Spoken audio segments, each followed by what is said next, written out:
CM Yogi Adityanath क्या हिंदू राष्ट्र की नींव रख चुके हैं? बाला साहेब ठाकरे ने जो सपना देखा था वो योगी आदित्यनाथ क्या पूरा करने जा रहे हैं?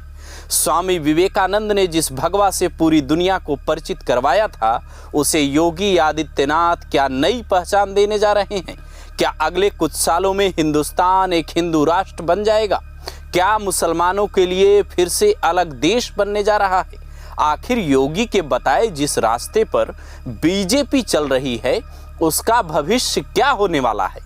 योगी के सियासी नारे बटेंगे तो कटेंगे का आपकी जिंदगी पर क्या प्रभाव पड़ने वाला है? ये नारा सिर्फ सियासी है या धर्म और देश पर भी इसका गहरा असर पड़ेगा? तमाम सवालों के जवाब इस वीडियो में समझने की कोशिश करते हैं, पर पहले थोड़ा बैकग्राउंड पर नजर डालते हैं। अगस्त 2024 में योगी आदित्यनाथ बटेंगे तो कटेंगे का नारा देते हैं, लेकिन ये नारा आता कहां से है ये शायद ज्यादातर बीजेपी कार्यकर्ता भी नहीं जानते। हमने जब जानकारी जुटाने की कोशिश की तो पता चला फरवरी 2023 में यानी लोकसभा चुनाव से करीब एक साल पहले आरएसएस प्रमुख मोहन भागवत ने एक बयान दिया था जिसका मतलब था जातियां भगवान ने नहीं पंडितों ने बनाई।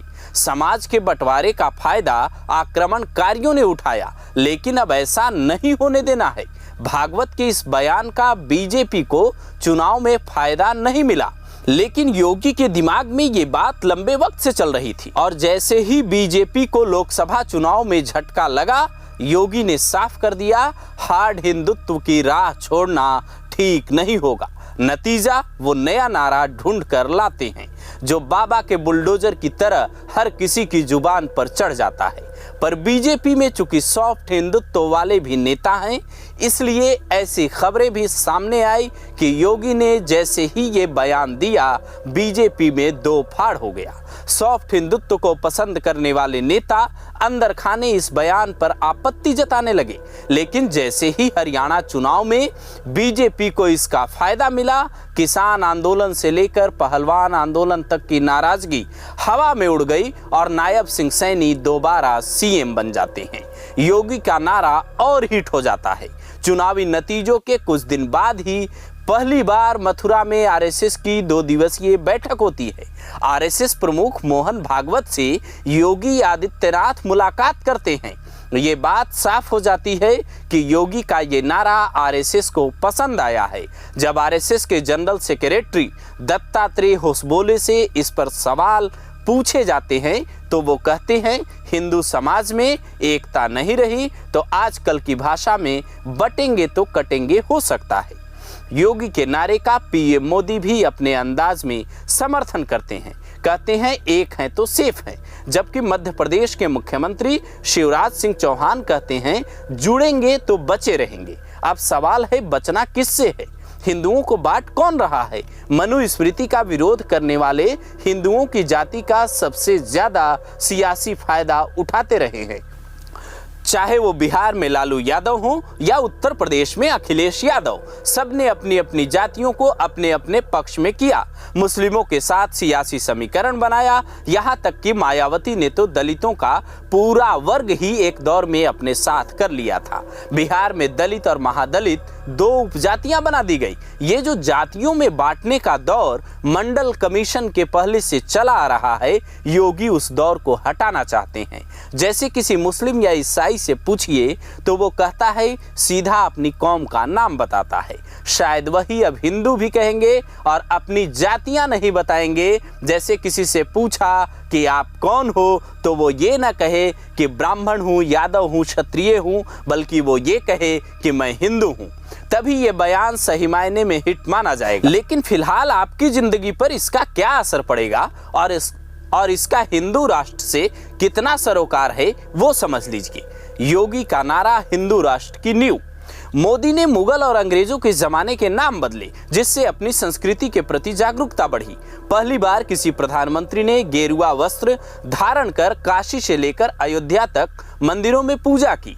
नई शिक्षा नीति के तहत हिंदुस्तान विरोधी इतिहासकारों की बातें हटाई गई। शिक्षा का एक तरीके से भारतीयकरण हुआ। योगी ने एक कदम आगे बढ़कर कई जगहों के नाम बदले, दुकानों पर नेम प्लेट का फैसला लागू करवाया, सनातनी त्योहारों पर विशेष इंतजाम करवाए। आरएसएस के हिंदू राष्ट्र वाले सपने को जमीनी उड़ान मिली। कपिल मिश्रा ये तक कहते हैं कि हिंदू राष्ट्र में कोई भी अल्पसंख्यक नहीं होगा। तो फिर सवाल है, मुसलमान कहां जाएंगे?